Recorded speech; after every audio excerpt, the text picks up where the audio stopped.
All right, well, moving on now. Wednesdays here on the program, we like to put the spotlight on the farm women's group, Common Ground. Common Ground is a group of farm women who want to be a resource for consumers who want to know more about how their food is grown. In this segment, we hear from Common Ground volunteer Leslie Boswell. Today, we learn how producers receive certification when it comes to using chemicals on the farm. Well, producers do have to work with insecticides.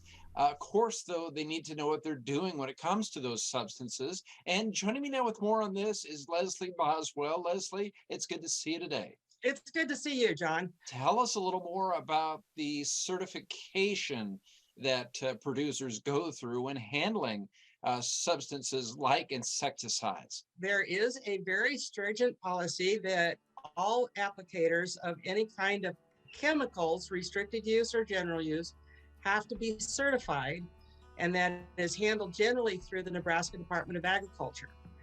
Now, for farmers that go out and put chemicals on their own fields like herbicides, insecticides, although insecticides aren't used very much anymore, they can go in and get what's called a private applicator license, and that is good for 3 years. They have to go in for a training seminar and then take a test for their initial one, and then after that it's generally just a review every 3 years.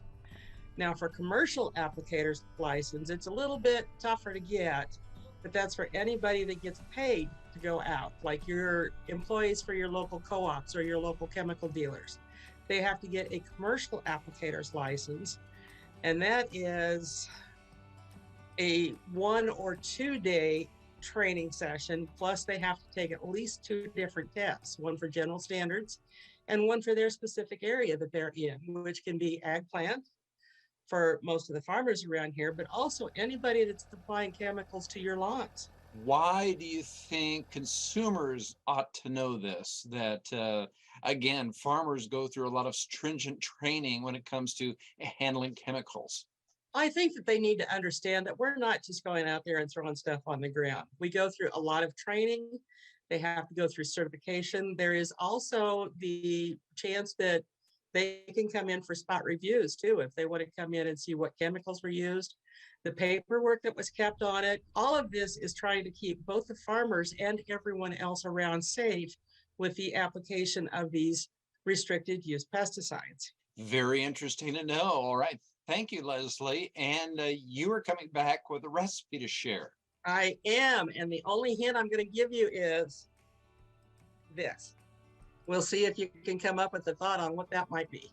Looks good. All right. We'll see you in a few minutes. All right, John. All right, I think it's something with Mardi Gras. Yeah, I would say so when you see the beads. Yeah, and the recipe is on Facebook already, just All to right. give you a hint. Sounds good. Okay.